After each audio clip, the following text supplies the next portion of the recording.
जय हिंद। एक और हफ्ता बीता जहां पर मार्केट ने थोड़ा सा टंबल डाउन करा। वेडनेसडे को, इनफैक्ट थर्सडे को वापस, फ्राइडे को थोड़ा बहुत वापस आया, बट फिर सेकेंड हाफ में थोड़ा सा नीचे गया, फिर ऊपर नीचे। एसबीआईएन के रिजल्ट्स आए जिसमें बैंक निफ्टी में अच्छी खासी वोलेटिलिटी देखने को मिली।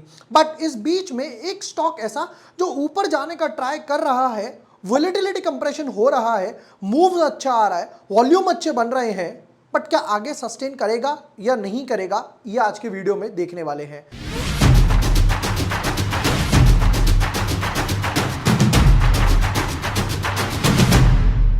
हाय everyone, my name is Vibhor Varshney, I am a SEBI registered research analyst. आज की वीडियो में हम एक और बढ़िया से स्टॉक पे टेक्नो फंडा एनालिसिस करने वाले हैं। टेक्नो फंडा एनालिसिस का बेनिफिट ये है कि हम लोग टेक्निकल पार्ट तो देखते ही देखते कि स्टॉक क्यों भाग रहा है, बट क्या फंडामेंटल्स उसमें अलाइन कर रहे हैं या नहीं कर रहे हैं, कि स्टॉक बुल मार्केट की वजह से रैली ले रहा है या जेन्युइन रैली है जिसकी वजह से फंडामेंटल्स में भी इंप्रूवमेंट आया है।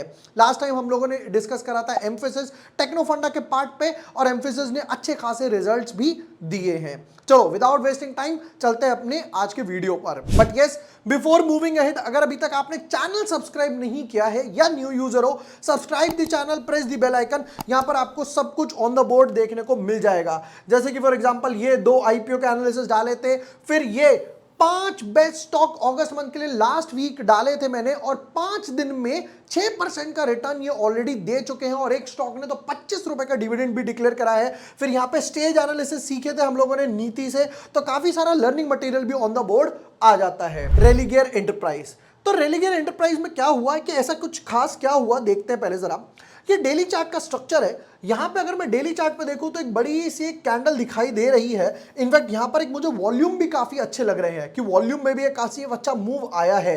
ठीक है, अगर मैं चार्ट को थोड़ा सा कंप्रेस करता हूं, पहले डेली चार्ट से स्टार्ट करेंगे, फंडामेंटल्स पे जाएंगे, फिर वापस से यहां पर वीकली चार्ट और इसके लेवल्स पे आते हैं। मैं डेली चार्ट को कंप्रेस करता गया तो यहां पे kind of cup and handle structure, ये kind of cup and handle structure, ये इसका ब्रेकआउट, बट ये नियर टू रेजिस्टेंस है, बिल्कुल रेजिस्टेंस जोन पे ही खड़ा हुआ है।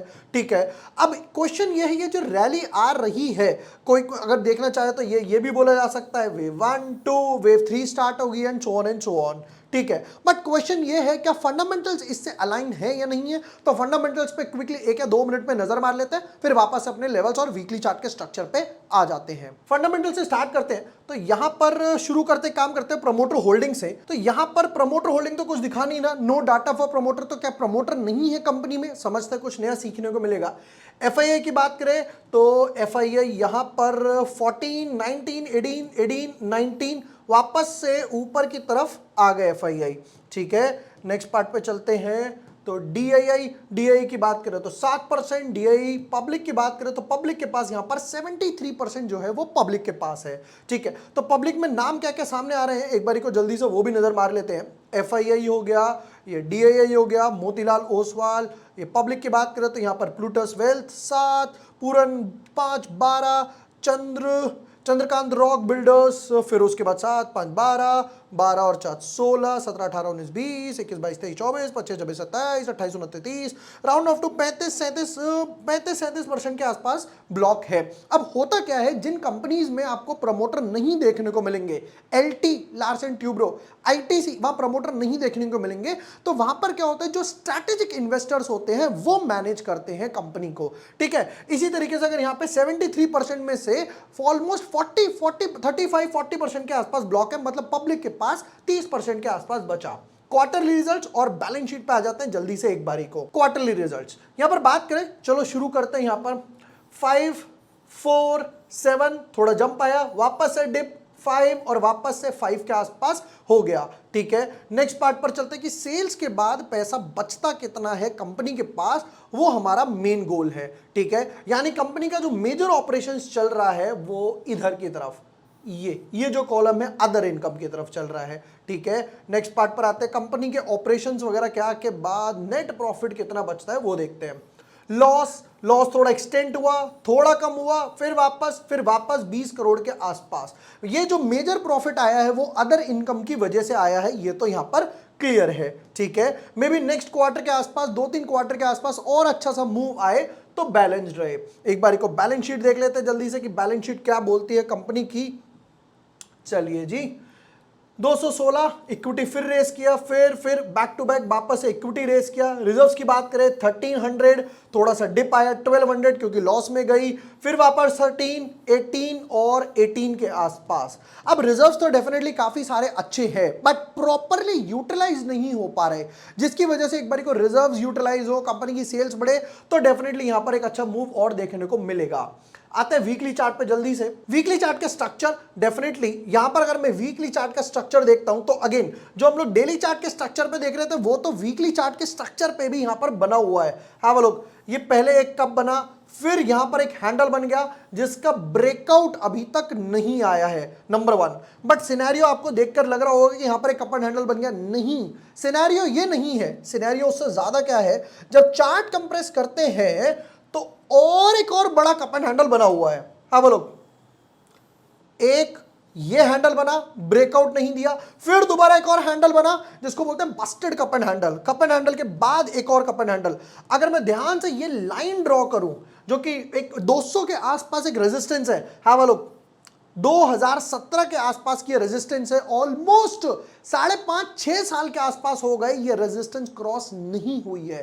तो एक्सपेक्ट करो जब ये रेजिस्टेंस क्रॉस होगी तो क्या बढ़िया मैसिव मूव आएगा यहां पर। चलो अब एक चीज और समझते हैं, ये जो पार्ट दिखाई दे रहा है, ये पार्ट एक लर्निंग पर्पस से चीज समझते हैं। यहां से अगर मैं एक ट्रेंड लाइन ड्रॉ करूं तो कुछ लाइन ऐसे ही जाएगी, ये पहली, दूसरी, तीसरी, ये पार्ट दिख रहा है, इसको बोलते हैं वोलेटिलिटी कंप्रेशन। वोलेटिलिटी कंप्रेशन मतलब यहां पर क्या हो रहा है, डिमांड और सप्लाई कॉन्ट्रैक्ट होती जा रही है और या तो ये ऊपर की तरफ ब्रेकआउट देगा या नीचे की तरफ ब्रेकडाउन देगा। प्रोबेबली जिस टाइप से लास्ट मूव आया है, वॉल्यूम्स में थोड़ा सा बिल्डअप हुआ है, लग रहा है कि ऊपर की तरफ ब्रेकआउट आएगा। ठीक है, चार्ट कंप्रेस करते हैं और लेवल्स डिराइव करते हैं जल्दी से। यहां पर स्टॉप लॉस के लिए तो सबसे पहले स्टॉप लॉस के लिए कुछ नहीं करना, एक ट्रेंड लाइन यहां पे डाल के छोड़ दो। जैसे ही इस ट्रेंड लाइन के नीचे क्लोजिंग होती है, जैसे इस ट्रेंड लाइन के नीचे क्लोजिंग होती है, मैं इमीडिएटली एग्जिट कर दूंगा। अब क्वेश्चन आता है, ट्रेंड लाइन तो ड्रॉ कर ली, टारगेट कैसे निकाले, चार्ट कंप्रेस करते हैं। हाँ बोलो, क्या ब्यूटीफुल स्ट्रक्चर है, ब्रेकआउट का वेट है। जैसे ही ये ब्रेकआउट आता है मैं कहां के लिए जाऊंगा, पहला target somewhat this way।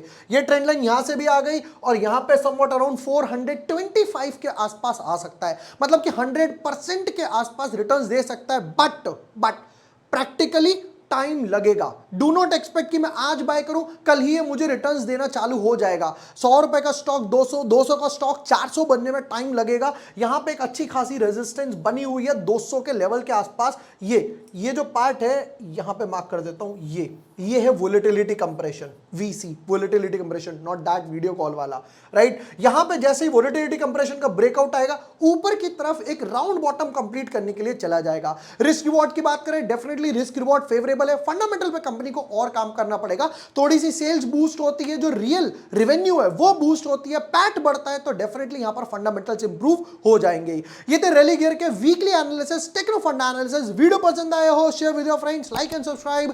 Thank you for watching the video. Lots of love.